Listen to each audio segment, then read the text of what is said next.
Pas përfundimit të rrugtimit të saj në Big Brother VIP Kosova, Eliona Binakaj nuk zgjodhi fest apo intervista të zhurmshme si ndalesë të parë. Ajo zgjodhi heshtjen dhe kujtimin.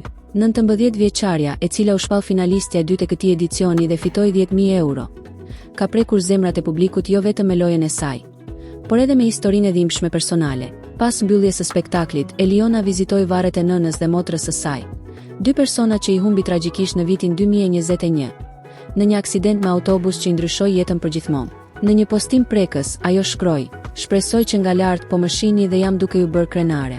Më pas shtoi: çdo sukses është për ju. Ju dua për jetë, mami dhe motra ime."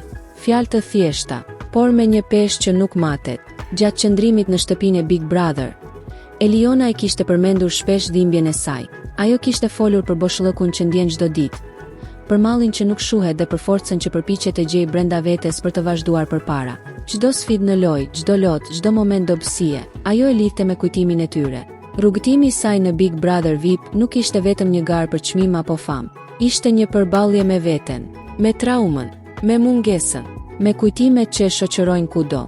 Fakti që në një moshë kaq të re arriti deri në finale u pa nga shumë kush si një dëshmi e forcës së saj shpirtërore. Vizita në Vareza pas finales duket si një mbyllje simbolike e një kapitulli të rëndësishëm. Nga dritat e skenës te heshtja e gurit të ftohtë, nga duartrokitjet te lotët e qetë, një kontrast i fortë por i vërtetë, sepse për Elionën suksesi nuk ka kuptim pa ata që do të donte t'i kishte pranë për ta përqafuar.